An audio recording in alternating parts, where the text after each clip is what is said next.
Hey everyone, in this video I'll be showing you how to change the font size in Eclipse IDE. So let's get started. So just open Eclipse and to the top you'll be having this window option.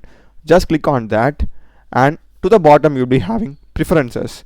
Just click on that and in the preferences dialog box you'll be having here a search option.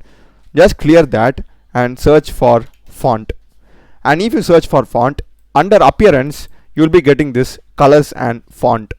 Just click on this and again here you'll be having a search box. Here now just go and search for text. So you'll be having a text like this, text font. Just double click this and now you will be getting a space to change the font style, the bold italic style and the size also.